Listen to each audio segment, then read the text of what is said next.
কবি নিৰ্মলপ্ৰভা বৰদলৈৰ কৰুণতম কবিতাটি এটি আধুনিক কবিতা।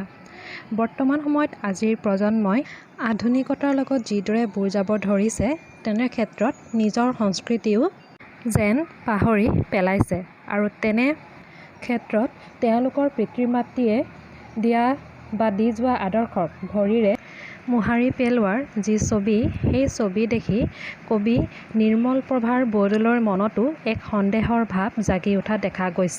সেয়ে এই কবিতাটিৰ জৰিয়তে সমাজৰ প্ৰতি থকা যি দায়বদ্ধতা, সেই দায়বদ্ধতাক তেওঁ নিজৰ কৰ্মৰ যোগেদি ভৱিষ্যত প্ৰজন্মলৈ বীজ সিঁচি দিবলৈ চেষ্টা কৰিও তেওঁৰ মনত যি ভয় শংকাই থিতাপি লৈছে, সেই কথা কবিয়ে কৰুণ অনুভৱৰ মাজেৰে কবিতাটিত প্ৰকাশ কৰিছে। কবিয়ে কৈছে যে আহিনৰ মাহৰ পথাৰৰ ধাননিৰ পৰা ভাহি অহা গোন্ধই আৰু দোকানৰ জাপ ভঙা গামোচাৰ সুবাসে কবিক পিতৃ মাতৃৰ স্মৃতিয়ে বাৰুকৈয়ে আমনি কৰে।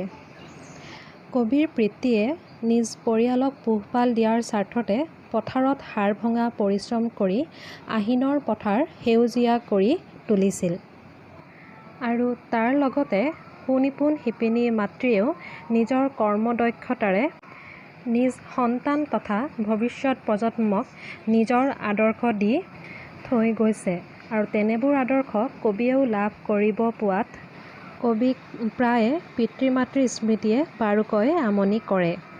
কবিৰ পিতৃ মাতৃয়ে নিৰ্দিষ্ট কৰ্মৰ মাজেৰে নিজৰ সন্তান অৰ্থাৎ ভৱিষ্যত প্ৰজন্মৰ বাবে সময়ৰ বুকুত স্বাক্ষৰ তথা কিছু দিশ দেখুৱাই থৈ গৈছে। ঠিক কবিয়েও তেওঁৰ নিজৰ পিতৃ মাতৃৰ দৰে ভৱিষ্যত প্ৰজন্মৰ বাবে কেনেদৰে কি ৰাখি থৈ যাব তাক লৈ চিন্তিত হৈ পৰিছে। কিয়নো অতীত আৰু বৰ্তমানৰ মাজত এটা ডাঙৰ পাৰ্থক্য আহি পৰিল। বৰ্তমান সভ্যতাৰ লগত আজিৰ প্ৰজন্ম ইমানেই খাপ খাই পৰিল যে অতীতক সুঁৱৰিবলৈ তথা নিজৰ সংস্কৃতি, নিজৰ কৰ্ম কি তাকো পাহৰি থাকিল। তেনে ক্ষেত্ৰত যে কবিয়ে তেওঁ নিজৰ কৰ্মৰ দক্ষতা তথা আদৰ্শৰ মাজেৰে ভৱিষ্যত প্ৰজন্ম আগবাঢ়ি যাব, সেই লৈ তেওঁ সংশয় হৈ পৰিছে আৰু মৃত্যুৰ পাছতো যে তেওঁক কোনোৱে মনত পেলাবলৈ কোনো কৃতি এৰি যাব নোৱাৰিব, সেই লৈ কবিয়ে এই কবিতাটিৰ মাজেৰে দুখ প্ৰকাশ কৰিছে। সেয়ে কবিয়ে শেষত তেওঁৰ কৃতি ক'ত থৈ যাব বা যাম বুলি হুমুনিয়া এৰিছে।